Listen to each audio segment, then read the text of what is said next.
win, so it seems like a good idea. Cloud9 this time around adding just a couple more jungle bans to their first round. Yeah, both teams very eager to get back into this because TSM felt like that one slipped through their fingers. They had, the Baron and a lot of momentum, but Cloud9 with one good engagement put them up 1-0 in this series to get them here today. Again, these bans very similar, but look, TSM has changed one thing. Camille now off the table for Blabber. Very big playmaking and very big early presence. Very big early presence, but also I feel a champion with a somewhat limited champion pool. Canner with 4 picks, Camille now with 4 picks as well. His next most played with more than one is Nocturne. Everything else is a one-off and frequently not very successful. So now Aatrox also taken away by TSM. They are removing lots of Cloud9's options. Yeah, well, while TSM have pretty much always had Grig on a tank jungler, Cloud9 like to keep Blabber primarily on these damage threats so that he can have the ability to skirmish, the ability to invade with laners that are pushing early on in the game. Something that has been banned out against them a lot as well has been the Hecarim, which they did show against Team Liquid and didn't have early effectiveness. The Predator gank early on didn't actually find its mark, and then he just had to scale up, went Cinderhulk first, and Hecarim doesn't then have a lot of punch if you don't get your Sheen or Trinity Force or something, but we can see another look at maybe why teams banned it so much against them with another attempt in this game. For sure, going to be exciting one to watch for how he can do in this one. Interestingly, Blabber has not played any Graves all year, which I find odd based on his play style, but never been picked up, and obviously not going for it here. The Hecarim on the table. Zyrakan grabbed in for TSM. This is obviously an amazing 2-on-2 lane. TSM already won the 2-on-2 bot lane. Last time around, they had pressure and a CS lead. We'll see if they can do it again with now the probably premier bot lane duo. Yeah, definitely going to be big here. A lot of playmaking ability in Mithy's hands. As far as this duo, it's very strong, but my eyes will be on Mithy because he has been good on Tahm Kench, the odd Shen pick, even Gragas once in a while there, but those are much more tanky champions for the support role than Rakan is. Rakan has great lightning quick engagement abilities to actually pick a fight for the team, but he also has to worry about his exit path. And we have seen Mithy get blown up in games that TSM do lose. So that is definitely going to be a point of focus. I kind of want to see a Syndra. That one feels like the most obviously killing Rakan right away. He goes in, you just ult him, and you'll at least 1-for-1. Yeah, you just ult him, or you can knock him back. You can hit him with the stun. I have seen that be very effective as far as mid-lane team fight counters to Rakan. Yeah. Another thing worth mentioning is how good Licorice was on the Aatrox in the team fights. He did get picked off a lot in the side lane. However, he was very big for Cloud9 in winning so many of their skirmishes, creating a lot of those openings for them, and of course, the game-winning pick onto Mithy. So that's an important takeaway that TSM are grabbing for Hauntzer. Yeah, I think he's actually been really incredible. Licorice on that Aatrox. Hauntzer, we'll see how he does in this one. Certainly, TSM have looked good in the regional qualifier, but stiffer competition now as Cloud9 add 2 more jungle bans to the list, but Trundle conspicuously still up. Could be one for Greg, of course. A plethora of junglers overall available. TSM get away the Urgot that could have been the counter pick, but we'll see what else they want to get rid of here. Cloud9 will have first dibs. I don't expect them to blind pick mid because they get to counter pick the matchup, but yeah, something's really high priority. They just might. Syndra is off the table. Now, Aurelia would be Bjergsen's most played this split and certainly a flashy champion, though I don't expect it to be blinded. Yeah, people always want to see Bjergsen on a champion that has the ability to make big plays for the team.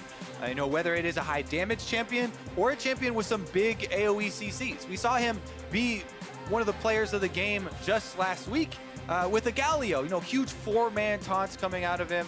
Not going to be the case this time around as Jensen takes it away. And that is kind of forfeiting lane priority, and you're saying, okay, if you want, you can run like a LeBlanc into my Galio and try and punish me early and try and roam around and kill people, but I am going to be a big presence for the team and have the ability to set up the team. There's your Trundle, though, Freak, that you were mentioning, and you're looking for as far as some tank shredding and some possible early dueling. I think it's so good against Galio as well, who runs Aftershock, and he lands the taunt. You're like, think for the stats, and then he goes to negative 700 armor, and you kill him in 3 auto attacks.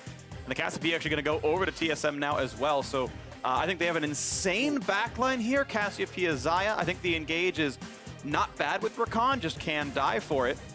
Now Cloud9's got to find their last pick. If we're giving, like damage ratings to team compositions, TSM just went from a 1 to a 7 right here. Yeah. Very quickly, because not only do they have DPS champions in most of the roles, but they also have the Trundle shredding. It's Hecarim top. Yeah. Oh, nice little adjustment here from Cloud9 in Champion Select. It's been a long time since we've seen a solo lane Hecarim, but again, they always used to run the Ignites, 4 kills in lane with the extra speed. Honestly, if Vedius is watching, a shout out to solo lane Nocturne, because it does have viability. And honestly, I would actually give a shout out to older players that have been watching previous seasons. Hotshot GG, the founder of Counterlogic Gaming, was very adamant that mid lane Nocturne was very good 5 years ago, because you can instantly clear the minion wave with your Q and AoE auto. He was the OG solo lane Nocturne, and people did laugh at him back then as well. But it's not going to be the case here, and we're going to have the Hecarim, which is still exciting for the top lane matchup, and how Licorice is going to take it into the Aatrox. It's going to be fun. I can't say that I know the Aatrox Hecarim matchup at all. Never seen it played. This is going to be exciting, although I don't think Octar's seen it either. Speed is definitely very good against Aatrox, so the E is going to be instrumental in dodging out of the Q sweet spot, and then you can also get a little knockback onto Aatrox himself. Hecarim is very good at setting up for your junglers. Whenever I see a Hecarim top, you would gravitate towards that in a solo queue game to try and camp for him, because he brings Ignite, and that is actually a huge damage advantage in a 1v1 or even 2v2 scenario. That does happen. Yeah, definitely is a self-healer really on both those matchups. In fact, the entire top side of the map is a self-healing champion, whether it's the Aatrox, the Trundle, or the Cassiopeia. The Ignite definitely does have value. No spellbooks across the board here onto this one, but this will be a very exciting game. We are in a game 2 of the series, everybody. Cloud9 took down TSM 3-2 in the semifinals. TSM very much want revenge here, or it will be the first time in World's history TSM will not make it to that world stage. Cloud9 could be the one to end that run really twice in the same split. Oh, I like that Licorice is actually running the phase rush here on the Hecarim. Instead of, very common Predator for them to make big plays for the rest of the team and maybe roam mid, phase rush is actually good for your lane because he can convert so much move speed into damage. What you do is you get your E to dodge one of the Q sweet spots and engage on the Aatrox to proc your phase rush with your auto and Q plus E, and then you have sustained move speed to dodge the follow-up ones from Aatrox. It's going to be very micro-intensive matchup here. I'll be very curious to see them actually play out the lane phase when they do go for these trades, because it depends a lot on Licorice using his speed to dodge, while Haunter is going to try and correct for it with his Umbral dashes. And if you don't land something like second or third Qs on him, then Hecarim can make a bad Aatrox player look very silly. But again, jungle matchup there does play so heavily into these two top laners. I think the jungle matchup might play into the mid lane a bit as well. Bjergsen, of course, no native escapes, can certainly be hard CC'd. A random stat, this is Bjergsen's 17th champion this split. That is a ludicrously large champion pool. Hasn't played Cassiopeia till now. Obviously, Urgot, first time, last one as well. He is one of the longest standing players in the North American LCS. Has been good on so many different things at so many different times. Yeah. And even though he's under a lot of criticism when TSM loses and people put him on a champion that they don't like, he has shown to be very good on all of them at some time. Now on Cassiopeia, high damage. I think everybody's going to be comfortable with that. But we just saw right there, Licorice using his Corrupting Potion and the Q spam to trade with Haunter within the lane, because if you Q, you don't have to take minion aggro. You can just push him off. You can apply your Corrupting Potion burn, and Haunter had to cede control of the minion wave early. Yeah, I want to point out a random thing. There's an 8-second cooldown between your third Q and this cooldown coming back up, and Haunter is basically cooldown-less between those times. So Licorice has a very large window to get several Qs off, get a lot of trading in. You can see now this lane being pushed in, and we'll track when that first recall comes through. Yeah, it's very important to, especially early on, pay attention to the reactivations of the Qs from Aatrox, because you can have very big windows where the threat is gone. Licorice now, since he was able to push the wave, does get to roam down, sees the Scuttle Crab taken from Griggs, so a little bit of information here to Cloud9 as far as Griggs' positioning on top side for sure. But again, he got both Scuttles, or actually he didn't get them, but TSM as a team were able to get both Scuttles for themselves, so early double scuttle control with all the vision that goes with it. Yeah, it's definitely really nice for them. Cloud9, however, just slightly in the gold lead so far. Interestingly enough, we've got a little bit on their side. We look at the various camps and farms, and it's actually much closer. Sneaky and Zazel so far okay on their early camp, despite the fact that that scuttle got picked up. Quick recall at level 4 coming through for Blabber. Grig in a similar spot if he wants to go back. Wait for the first major plays in this game, but so far it's just the farming phase. Now Blabber should go out to the top side because he did the full clear where you go Krug second and then kind of reverse down to the bottom. He's trying to farm up, get that level 6 for Nocturne as quickly as possible. But Grig is already onto the invade. Because they didn't see Nocturne, you can kind of deduce that he went from red up to Krug's side. Grig does go over a ward. I think they know he placed it though, so they may be aware that there could be a collapse. Maybe they didn't see him actually place it. Cloud9 though are going to reveal themselves. Grig on the opposite side. 2v1 onto Grig, pushing him backwards, looking for some damage here. A lot of pain now at half HP. Pillar comes in, the flash to follow. He's fleeing, but he's going to die. And now a 2v1 topside. Haunts are cutting away. Jensen here as well. Will he flash to follow? Gets the taunt. The knockup. 2 for 0. Cloud9.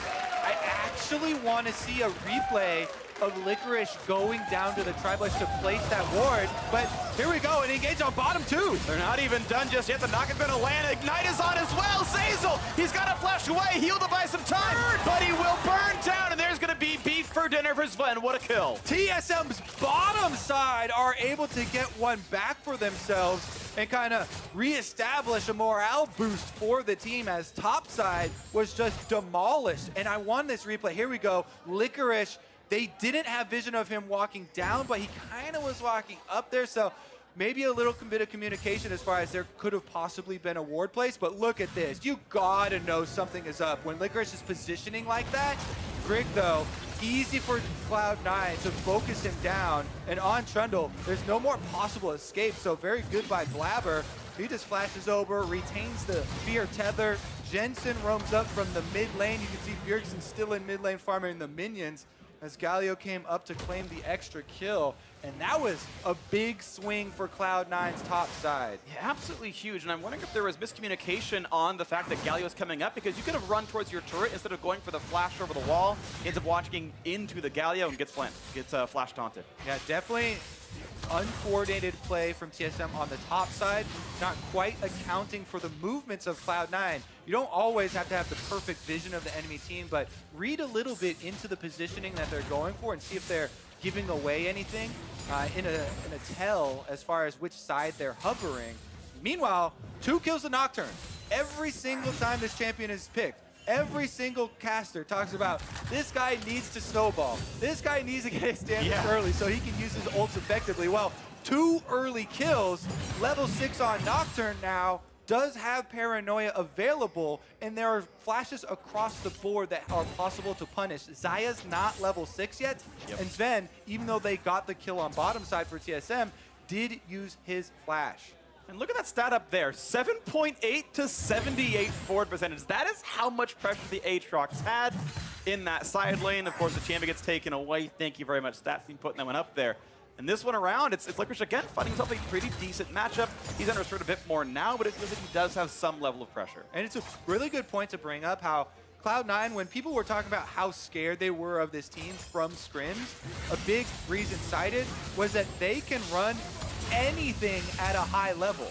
And this swap of a Hecarim, which is even surprising in a jungle pick. Actually, Jensen take you a lot on the way out here.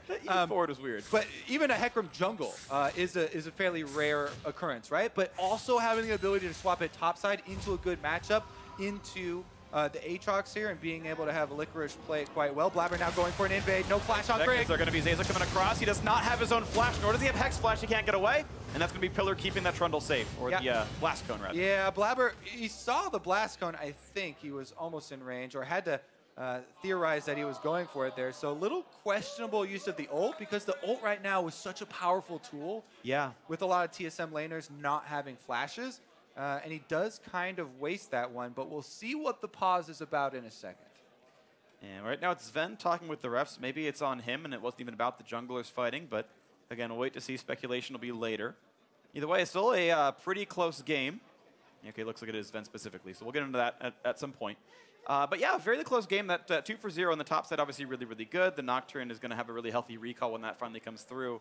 The misplay on the bot side, like completely unrelated, just thinking they could have taken down Rakan. Obviously, that was wrong from Zeyzal, and they're able to burn through that aftershock. So it still feels like a game where Sven can be the one to tip the scales here for TSM's side. He has a Cassiopeia backing him up, but Zaya with an early kill is going to feel great. All right, QC has informed us that they are investigating a hitch on Sven's screen right now. So I'll look into that and get right back to you. But man, what a different look to this game 2 than what we had in game number 1. Cloud9 success on the top side, but again, TSM did get their 2v2 kill in lane versus Sneaky Zeyzal on the bottom side, and Zaya Rakan now just getting to their level 6 spot, where Mithy will have the opportunity here on this Rakan. We said big magnifying glass is going to be on him for this game because he is the one with a lot of powerful potential for engagement on his Rakan. We know with Flash and level 6 becoming available soon, he has a possibility of setting up his team. Yeah, I agree with you. Rakan is I think, 80% of TSM's engage tools. Like, yes, Aatrox can and Trundle can, like Flash Cassio ults can, but it is mostly all on Rakan. It's on Mithy making good choices. It is a player, or he is a player, I should say, who's been maligned a lot this year, I would say, from having some very bad choices. There have been some pretty infamous Tom Kench ults, bringing the team into death. Like, he has had some bad decisions made before, but I definitely think he's been looking better and better and better in the postseason. A great player, you know, a huge veteran, of course, of the scene. And I do think that with the extra gold in his pockets as well, I think he'll have a really good chance at being the one to start the fights for TSM and pick the right ones. And it can be a very difficult job when you are Rakan because you are so squishy that you have to pull it off that quickly. And when there's a Galio and a Nocturne on the enemy team, it can be very difficult you know, to pull that off without the counter engage coming through because Blabber and Jensen can both answer one of those engagements from a fairly far distance away on the map if they have their ultimates available. It's up to TSM to coordinate those. Meanwhile, Cloud9 signaling that they are ready. So TSM, if they're ready, then we can get back into it. All right, yeah, was told Sven thought he saw a hitch on his screen. Looks like we're back okay. No chrono break, just into the game we go. And that BF sword gonna feel good. Extra boots because of that extra kill down there, but look at this with pressure on the bottom side. Cloud9 feeling pretty good, and Infernal Drake will go over to Blabber after forcing Brig away. Yeah, quick pick up there. Neat little trick with the Nocturne is your Spell Shield does work on Dragon auto attack. So in addition to blocking the damage, because Dragon's Flame Breath is a spell, is coded as a spell, you also get a huge burst in your attack speed, and once you've got your jungle item, you can annihilate that objective if left open. So C9's pushing bottom lane there, allowing Blabber to get an early Infernal Drake. This is dream snowball for Nocturne. Brig here we go, though. Friends, yeah, 2-on-2 up here. Smite fight gets away from him, so Brig not able to pick that one up. Top Scuttle goes over to Cloud9's side. In this game within 300 gold. All right, TSM's bottom side. Kind of threatening here in the minion wave. They're forcing Cloud9 off and trying to deny as much as they can. This is TSM's area of strength. While they have to worry about the Nocturne Galio combination, turning it around on bottom side, they still want to get as much out of this as possible. Mithy also clearing out some vision for themselves, you know, to try and set up. All right, well, let's see for the next plays. Of course, the break off the table, and Rift Herald spawning in 45 seconds. That might be the next one on the top side. TSM shove in bottom. They're currently up 20 CS. Half of that's going to get answered back as wave gets felled. And a no ever blue buff goes over to Jensen as he knocks in a blast cone for a Scryer's Bloom as well. Mid lane is equal. The one Jensen roam has kept him still in a good spot in CS. Top side within a wave. Bot side a little bit farther apart, but not terrible. All right, Licorice is able to pick up his mallet on the way back, too. And with the Phage, you get a lot of value from the extra move speed on proc. It's going to help him out quite a bit in the trades. So even though it's one of these like mini half items, pretty good purchase for him. He does get his recall off, doesn't have to use his teleport. We are keeping a very close eye right now on cross-map plays. Both top laners are ready with teleports. And again, Cloud9 have the advantage as far as mid lane roaming go. So keep your eyes once again on if Bjergsen can keep the minion wave shoved up and open up an opportunity for himself to roam out, because Jensen already is kind of one up on the roams. We'll look for round 2 pretty soon. Nice dodge by Licorice, goes right in for Hanser. Doesn't land the knock up on that Q, and now cutting away. Won't get the third one either. It's the melee range one. Yep, Q does have a pretty decently long cooldown as well. But again, with the ability to spam out Q with his Corrupting Potion, or I mean E, excuse me, yeah. Q. Q has a very short cooldown. Yes, the heck room. There we go, though. Pushing up the minion wave. Once again, on your minimap, look at Mithy. He is roaming around, putting down some vision around top lane for TSM. And you can see a lot of the wards right now, TSM side, have allowed Frigg and Mithy to get up into the river. All right. Not the gank just yet. Going for the knockup. Now it's going to be a fight in the mid lane. 3 versus 2. Looking for a lot of damage. The flash forward. A third kill for Blabber, but here comes Mithy looking for the charm. Gets the flash in. The knockup gets the kill onto Jensen. Now it's going to be Greg running away. Does have flash, but he flashes too late. Sven now joins. It's a 2-on-2 down here, as it's going to be a very late join for Sneaky as the kills are traded back and forth. The 2 for 2. A knockup on Azazel. He pops the ult. He's going to get away as the kills are traded back and forth. A wave lost in bot, but Sneaky late to the fight. Yeah, early roam from Sven and Mithy brings the extra guy to the battle. That means they get to chase down the extra kill. Up until then, Blabber was putting out so much damage that C9 had the advantage in the skirmish, but that shutdown is very big. Again, the TSM bottom lane is what they're counting on this game. 2 kills for Sven now, plus that was a shutdown onto the Nocturne, who had racked up 3. Yeah, and I think that kill did go to Sven, so he is in a very good spot. And looking now towards the bottom lane as they regroup to this side of the map. We had ult for ult on the top side. Licorice ulted, and then Hanser popped his to stay alive. Ignite's still there, and it's going to be the recall out for Hanser. So it is that Aatrox pushed out of lane. A little bit of time given to Licorice, as his sustain's not too bad. Watch that fight in the mid lane once again, as it was very close. Yeah, so TSM had just put down a bunch of control wards, so they were waiting in the fog of war to try and pull off their own gank, but Cloud9 had 3 people heal early, and Blabber doesn't hesitate to flash on Bjergsen, so they get their mid laner down first, even though Mithy does go in and finish off 1-for-1 mid laners. Since Sven roamed up and Sneaky stayed bottom to push the wave, he gets the shutdown kill here on Nocturne, and he's able to get a lot of gold back for TSM. Blabber's very close on ultimate yet again. He's right on that timer, has the ultimate yet again. So this time a flashless, cleanseless Bjergsen. Jensen can't flash to get in, but he can ult to pile drive on top of that Nocturne. And as Grig kills that ward, he goes down to the bottom side, waiting for that play. Only level 9 Nocturne though, not the extended range. Has to be a little bit close to make those plays. Still not that fight in the mid lane yet, but it is on a knife's edge. At any point he can go for that fight. Yeah, Bjergsen staying at range there, not really giving an opening for the Nocturne Galio combination to get him. Without flashes of their own for Galio Nocturne, it's actually hard to force it on that Cassiopeia so close to the turret, because they cannot dive the turret and take that damage in addition to the extra move speed and possible ult counter engage. Nice pull back there, and Licorice going to have to lick his wounds for a couple of seconds. Hanser's still coming forward, but now Blabber coming to turn it around, and the Trundle is nowhere to be seen, so the roam's coming up. This could be a pretty easy dive. Hanser resultless. He doesn't have an easy way out of this fight as the wave comes in. There's the ult in, Nocturne will pull the aggro, and down comes Galio, getting away from the knockup, but he's feared. He does not have anything but the flash, and it won't matter. Jensen picks up that kill, 5-3 Cloud9. Will they try and bully down this turret? They have to push another minion wave if they really wanted to, and TSM do have members still on bottom, so it might be a race here to first turret bonus gold. It looks like Jensen pulled off of the turret race for Cloud9 on the top side, but they left Blabber there, and that's going to be enough, I think. They should be able to get it with Nocturne's extra damage. Yeah, looks like Cloud9 is faster. That will be the extra 300 gold coming in. And only by about 3 seconds, but I guessed that timer correctly. Trades on both sides of the map. You're going to see plus 17 farm for Sven on the bot side, plus 9, but a couple of assists in there for Licorice up top. Yeah, it has been C9's story for the top half of the map, with Jensen roaming effectively, Blabber getting a lot of the kills, Licorice playing the Heck Room into the Aatrox very effectively, but the opposite has been true for TSM. Their bottom side, Sven and Mithy, the Zyrakan, taking objectives for the team as well here. Cloud right now picked up on top of this one, so a nice commiseration for not getting first turret gold, as Rift Herald will be grabbed. No issues at all, and looks like he watched the game yesterday. Blabber waits to grab up that little sigil. Yeah, it's very important, actually.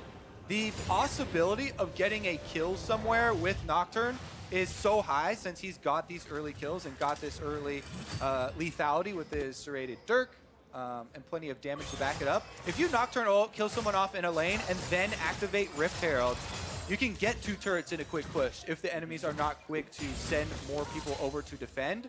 So that's the play I'd be looking for, rather than just a single turret, maybe mid or something, activation. Try and go for the big cash-in, right? Try and get the kill plus, you know, the double push. Meanwhile, though, it's going to be interesting to see these 2 points of power converge. When the Nocturne tries to take down the TSM bottom lane, will Sven, with his ultimate and full summoners available, be able to stay alive? Because if he can, he's so fed right now, he'll put out significantly more damage. Yeah. But the Cloud9 dive is ahead, and if they can take him down, that will be the story to their success. Yeah, I don't think Nocturne can solo this one out. If Mithy's around the charm and the knockup, you don't get through that as Nocturne. I think you just die. Luckily for him, he's got some dive bros to go with him. Licorice on Hecarim, perfect for diving in, assisting the Nocturne, and the Galio coming down with the ultimate on top of him, as well as Sneaky, even if he feels there is safe enough for him to charge in with the Killer Instinct. The dive possible from Cloud9 is insane. It is. It'll be up to Sven to play well around it. He's got the ultimate for disengage tool and his teammates to help for the rest of it. Now, 2 out of Spike also is a really good spot to be in. Xayah, very rich. Shiv on top of the Storm Razor is great, but you've got Trinity Force plus almost the Guardian Angel here on 2 of those Cloud9 divers. A Rod of Ages plus beginning of CDR also come in for Jensen. These spikes are coming forward. Mid lane fighting too, and Blabber. Blabber's got to be careful. The flash, the knockup. Here comes the Galio on top of knockup in. Can they get that kill? They're going to dive forward. The flash away. Will Blabber kind of misplayed that one against Mithy. No kills picked up, but Haunter's in the chase. They find the knockup. The stopwatch by a few seconds. They pull back in. Jensen flashing away. A kill towards Mithy, but it's traded back as Blabber falls down. Ignite on the front line, but the Cassiopeia gets the shield. Getting away from Zazel, staying alive. Sneaky versus the flash, but goes down to Sven. TSM 2-1. Yeah, TSM take over the mid lane here. Licorice does not teleport. He's pushing on the top of your map right now. He just got the minion waves in, doesn't join the fight. TSM take it, 2 for 1 and a turret. That is a great fight, and it ties the gold right up after all those fights early game. Getting that kill on the Blabber is big. All right, let's take another look here. Because on the mini-map, you can see the 2 top laners were fighting during the engagement. They back off, and Haunter teleports in. Even with the Nocturne going off, he got the teleport off first, so he arrives. Meanwhile, Licorice heading down the river, pulls it off. Cloud9 make the call that they're going to just try and scramble and get out under the turret and just have him split push instead. But, you know, Zazel goes in, tries to combo Bjergsen. They have no damage to back it up. Sneaky got obliterated trying to join his team. Yeah. And that is going to be a big swing for TSM. Again, now this is 3 kills on Sven with the Xayah. Definitely set up for success in this game. Yeah, and he's really respecting the Nocturne. You can see Ninja Tabby picked up now off that team fight. Wants to make sure he doesn't get one-shot by those dives. He knows how threatening that champion can be.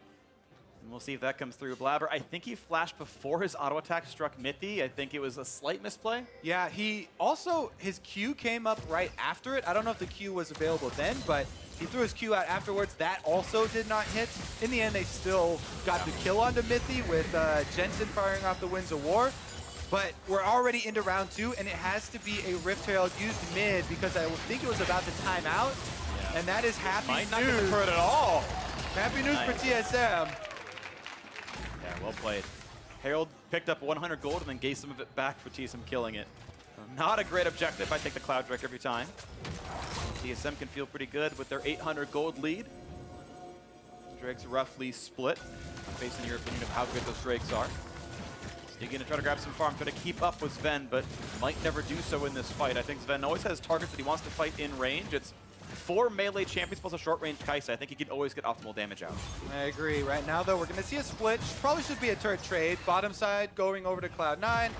Licorice, as soon as he drops the tower aggro, should finish it off. He does have his Trinity Force, so should be able to clean that one up fairly quickly. And TSM giving solo gold over to Sven. this guy already ahead. They want to multiply the damage output available to him, get him to an infinity edge as quickly as possible to supplement this crit and allow him to shred through the front line. TSM in the darkness around Baron Pit are going to sneak it away. I don't think Cloud9 can see it in time.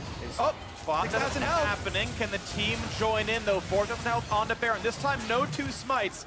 So it's up to Blabber showing up, and it means TSM will disengage.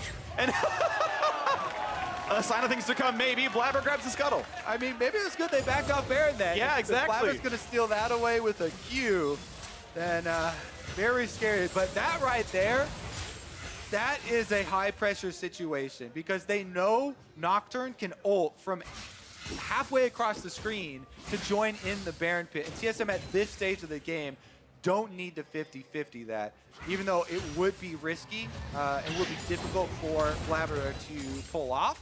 They don't want to even give him the option. That gives C9 the time, though, to go back into that pit and clear it away. TSM got a bit injured fighting Baron, as you do. Yeah, that's the other thing.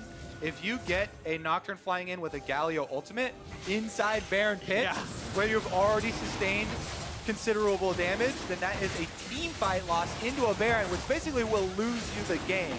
So you have to respect the long-range engage. And as they go for Drake, they're going to go for the engage in the mid lane. Out goes Xayah trying to stay alive, but the dive keeps going. You just cannot stop Cloud9. An avalanche comes through. 2 kills on the bottom laners. Nocturne Galio, there it is on display. That could have been in the Baron Pit. Regardless, they get 2 kills, and now they can take over the vision control. Sweeper goes down, starting to take down these wards. Wow, just everyone pressed R. They got the chases in. Cloud9 trying to play for vision around Baron. No one's hitting the bait just yet. Back to mid lane. Dive comps are so exciting to watch. When you have almost every member on Cloud9's team able to join from half a screen away with their ultimates, it makes everywhere on the map scary for Sven. Because look at him. He's Xayah. He knows that he can even see Blabber. So he probably should have known that they were going to set this up. And even as Xayah ulting away, Nocturne Sphere, something that I love as a Nocturne player, if you at least can just get the tether onto Xayah, as long as you stay in range, even during her ultimate, when she comes back down, the fear will proc because the tether stays on. You just can't target her in her ultimate. So that's what happens. Sven's got feared on the way out from Blabber, keeping his tether on, and that was enough for them to take down the TSM Hope there, the 3-kill Xayah. And that was a very good opening for Cloud9. However, TSM were able to stop them from taking the Baron afterwards, so it has not closed the door yet. Not just yet. This game's still very close. 1,100 gold apart. Drake now picked up for TSM, that ocean for them. We watched the bottom lane fight back and forth. Licorice getting away from the knockups, but losing that trade overall. Yeah, there's that speed, though. He is able to get out. You can choose your engagements because of the sustained speed with Phase Rush. And he's just going to back off, heal off the scuttle. Again, though, story from game number 1. You guys are just joining us. Licorice was cut outside. But here we go. Meanwhile, Jensen is going to come in for the taunt. They're going to find Bjergsen. 1 kill picked up. Now watch for the backline. Goes in for more damage. A knockup, but he's tanky. The pillar means nothing. And the TP in for Licorice. He has the ultimate. He's going to go in. He's going to find the fear. Here comes the dive. They'll pick up Mithy. And now Hanser might have been up more than he can chew. Doesn't find the pullback. It's a 5v3. He's still diving with the ultimate. They're going to get another kill. Grig's got nowhere to go, and Hans is going to have to flash away. He's jumped with the E, and a 5v1. Cloud9's going to go for Baron. Dive, baby, dive. Cloud9, soon as they find a squishy target in any sort of position separated from the rest of the team, they just blow all their ultimates. Importantly, though, this time around, they didn't blow them all at once. Critical pick here for Cloud9. They didn't overuse cooldowns on the initial pick. Take a look at how they pulled this off. They saw Bjergsen on their ward go into this rush. Then when he jumps out, it's just the 2 ultimates from Sneaky and Nocturne to finish it off. So they still have the Galio and Hecarim ultimates for the secondary engage. They have so many dive options that there's 2 left here for the second round of the fight. And then after they pull off, Hanser actually goes to chase down Licorice here, trying to get some damage, but look at the positioning. Opens up perfect taunt from Jensen. able to get all 3 of them there. And that is a clean sweep for Cloud9. Already 1 up in the series with a world spot on the line. They've got a huge lead in game 2 as well. This is looking pretty good for Cloud9 fans. TSM's got to make that same comeback that C9 did in game 1, but this one much farther out of reach. 4,500 gold difference. 3,500 damage came out of Zen that fight, despite being pretty heavily dove. And it's again, speak of the devil, into the mid lane, looking for the re-engage. They've got Blabber. The knockup there has a Guardian Angel. He'll resurrect. Looking now at Greg. He's got low health bars, but he's able to walk backwards, and they find that repeat engage. There's the 2 for 0 TSM needed. This time around, TSM can actually collapse and defend. This is Blabber going too deep, something they keep on cautioning against. That was too close to a turret versus Trundle, who got his ultimate off, getting the resistances, getting the healing on the way out, and TSM stabilize. Well, they stabilized by getting 2 kills, but there were no objectives to pick up. But an objective is stopping Baron push. So if you take down 2 players here, that is actually next on your objective list. Blabber dives too far in, he's getting shot by the turret, he gets taken down. Jensen trying to follow up on his engage, he gets killed, and that is such good news for TSM because so much of this Baron buff now going to waste and not being used by Cloud9 to push in.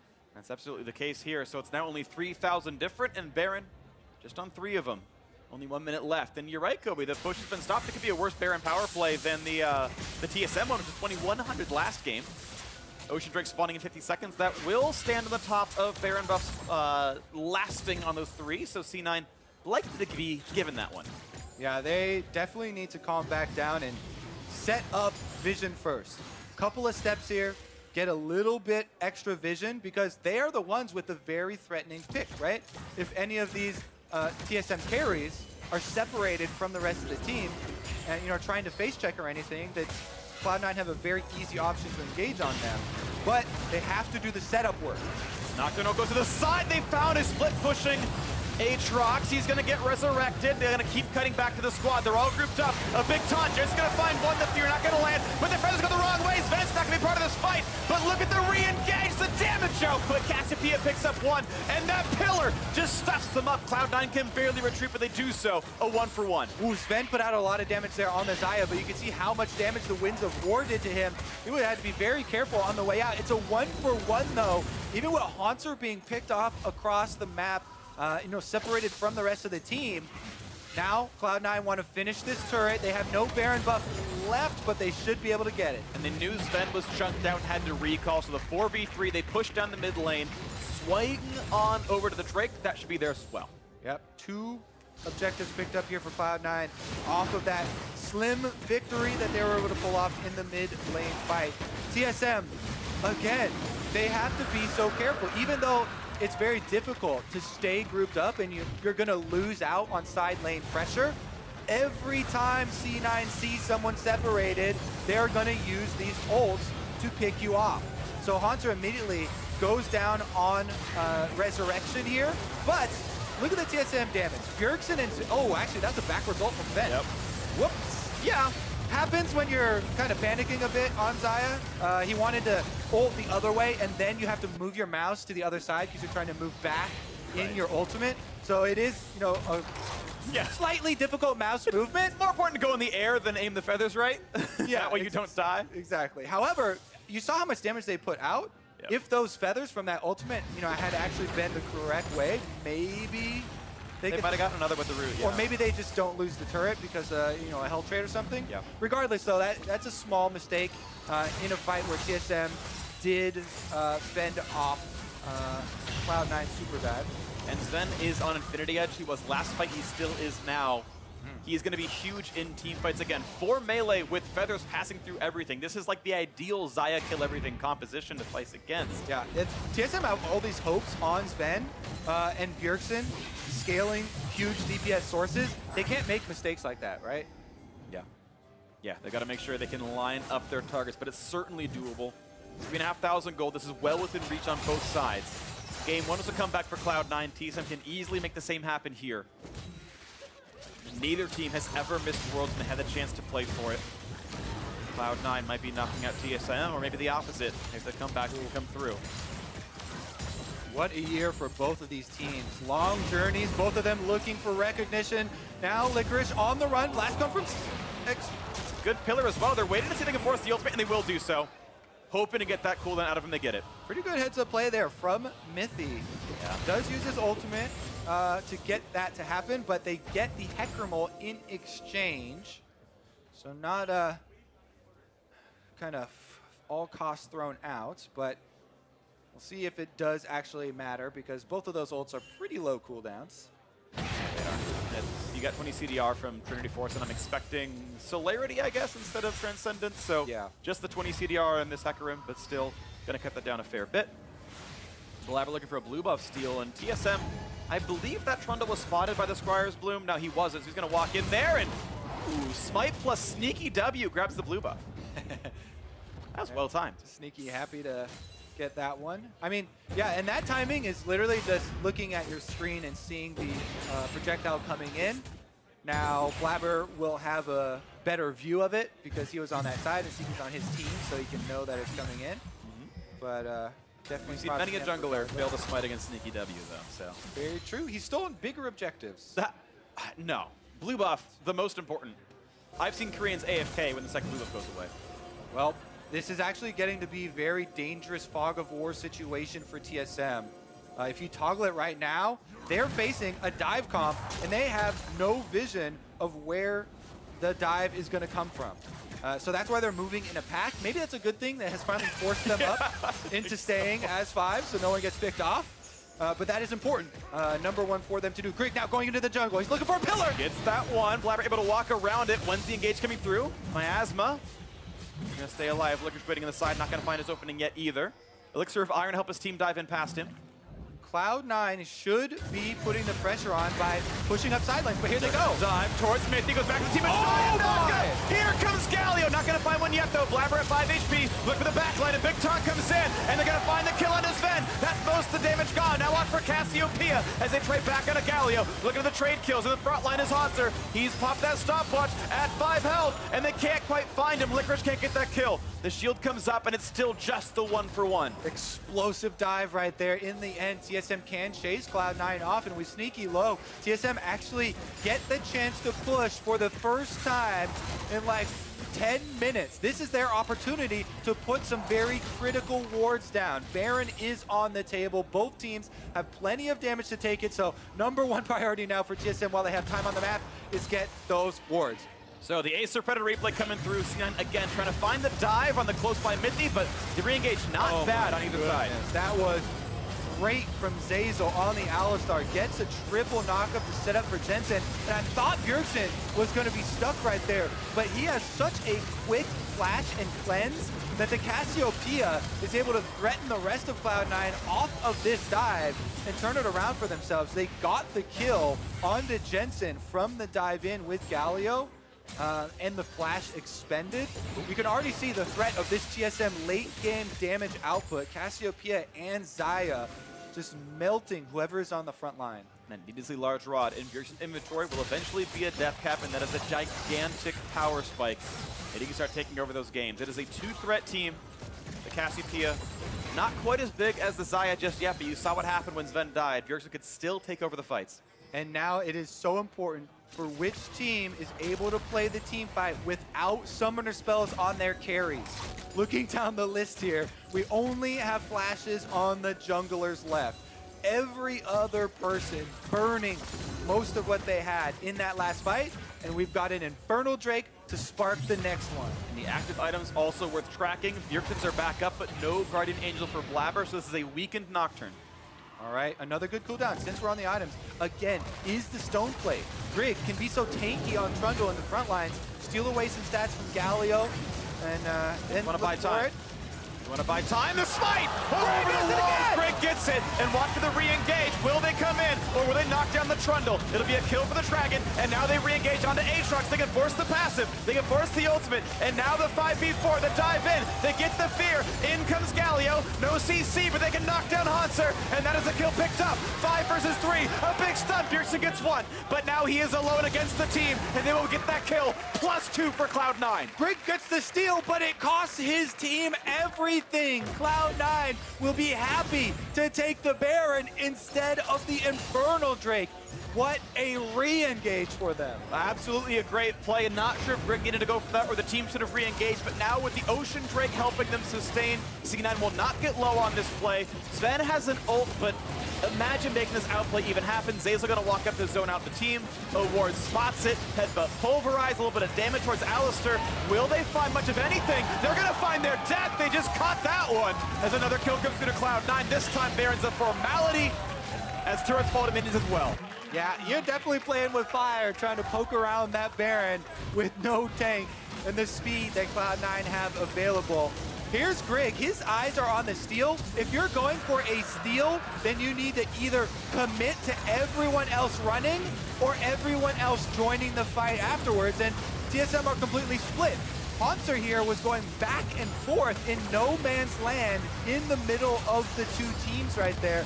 So very clearly looked like TSM did not have their goal set for this objective before heading into it. They were trying to decide as the play unfolded, and they were not in conjunction. That damage out of Sneaky, and they're going to keep pushing right now. There's still no Sven. He just now respawned. So 5v5 as he comes out of the base, but you can see the split push. Licorice top side knocks down a turret as mid lane falls as well, and no one's answering top. It's going to be the disengage now. They're going to try to re-engage in this team, but keep in mind, Hecarim's not around. It's not hoping to force the team back. Licorice still split from the squad. TSM don't yet know where he is. He comes back in a vision, but two turrets were cracked. C9, will they re-engage? Will they keep pushing? It's a TP to the bottom side. They're trying to find other things to attack as Jensen went back to base, bought some more items, Void Staff done. Sneaky has to respect Grig. Yeah, Jensen has his ultimate on Galio available, so he TP'd to the bottom side to apply Baron buff and keep all three lanes of pressure for Cloud9 pushing in on TSM's base. They want to wear away at these structures. They don't even have to auto-attack them. They just have to buff up some minions to get close enough. The cannon taking down mid inhibitor with Sneaky there. Yeah, there's no end in sight. 2 minutes left in the Baron buff. It's a lot of waves to push in. Top is going to fall. Licorice makes that split push happen. Has the ult to disengage. Bot taking a little bit of damage, and you can see mid down to under 1/4. The occasional auto attack landing as Jensen will wave clear yet again. Licorice shoves in top. Mid about to be auto sneak. He has to respect. So it is Zeyzal. Not going to get pulled in, but might have to respect the rest. As pops the ult speed and a redemption to buy a few more seconds. But now they're going to go for the dive. C9 want in. Here comes everybody looking for those fights. Smithy is low. Kites back, stays alive. Watch for Jensen and watch for Bjergsen. It's a trade of kills, and it's TSM picking up one more as a double comes through for Xayah. Mithy's low. Zen revives. They can win this fight. It's going to be another kill coming through. Look at TSM win that one 4-1. They've done it. TSM defend their mid inhibitor. Only 2 more auto attacks left on that thing, but they take down Cloud9, and now they have the run of the map. Death timers are already upwards of 35 seconds, and they're trying to push out. They're going to have to go for turrets. There's no neutral objectives to grab, but they've got that lone caster minion, and Grig will defend it with his life walking in. Mid-tier 2 will fall. Respawn timer still upwards of 20 seconds. The inhibitor turret itself might drop as well. All right, the next thing to look for will be the scuttle crab around the dragon area, because Elder Dragon is coming up in 1 minute and 55 seconds. Flabber does snipe the minion, but they're sticking on it. He's going to try to kill off Grig, though. Look at the damage he could have done. Almost gets the kill, but now picked off. He's got a Guardian Angel. He's got a shield. He's going to stay alive. He does save the turret, and it means that TSM are so low right now, they have to worry about the reset. I don't know. They should get the scuttle crab before they retreat, though. We'll check in on that after the replay, because this is TSM's defense inside the base. When they needed to pull it out, Mithy goes for the counter engage on the Sneaky and then dodges out on the Galio. Oh, look at Bjergsen and Sven so low, but because he has a Guardian Angel, TSM's front line can re-engage, and Sneaky gets flashed on and is unable to get out. Those are very big pickups there, and yeah, Jensen got the Guardian Angel, but they lost so many champions. Mid lane tier 2 fell. Scuttle goes to Cloud9. Yep, TSM sustained too much damage on that inhibitor turret trade, so now it's Cloud9 with full vision around this Elder Dragon spawn. 53 seconds, and it will arrive on the map. If you have to walk through a dark jungle into a dragon setup from a team that has 10,000 yards of engagement, it is going to be very, very difficult here for TSM, considering they have an inhibitor itself down on top side. I don't see a way where Cloud9 don't get something out of this Elder Dragon spawn. Either they get an Elder Dragon or they find a pick on someone from TSM. Yeah, with mid pushing in, it is in completely the scariest spot of the map to deal with. And mid is still very injured as well. That inhibitor, okay, it's at about 3/4 health, but still can be pushed. Cloud9 playing the fog of war in this jungle. All right, TSM, they pulled off the difficult defense inside their own base. Now they have the difficult task of checking into Elder Dragon. They use a blue trinket right now. So there's a blue trinket on the Dragon. Can see that TSM or Cloud9 are not doing it quite yet, but that will not last long. Quickly playing for the minion waves. They can't let one sneak in. Right now, though, that Kai'Sa is going to be soloing the bottom side of the map and trying to take down this. There's a wave that TSM can push. On a bad fight, they can go for the base right away. Jensen and Licorice now forced to run away. This Dragon's at half HP, but TSM's going to be in range. They've won the smite before. This time, it's picked up by Blabber. Now a 5v5. Zeyzal takes at the front line, and it's going to be engaged on the backside. They're going to try to burn down their opponents. The knockout comes in towards the backside. In comes Galio. No kills just yet. No knockouts either. Licorice still forced to run away. No ultimate. Finally, Bjergsen goes down. 5v4 the chase, the knockup Greg. He's gonna buy 3 seconds, but he will still drop. Licorice could get burned down, but he won't. 5v3 on the map, Cloud9, what can they get next? The re-engage as Hanser wants to fight Blabber, but he's terrified. Yeah, and Blabber wins round 1. Round 2, 1, 2, 3, fight! And they're gonna go for the knockup, but he's still got a Guardian Angel on his side, and they're gonna get that kill, and not even the Grump will help. 5 versus 2, ready to push. Looking for Sven. Watch out, Sneaky. He's gonna be rooted, but he's still gonna find that kill. It's the ace for Cloud9. Clean ace for C9, and it is gonna be a clean series as well. 2 games in their hands. Triple match point, and Cloud9 could be the team that prevents TSM from ever going to Worlds this year. 1 more to go. Cloud9 2-0.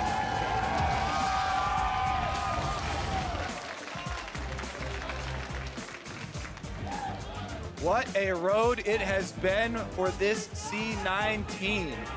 Quite an exciting summer. From 10th place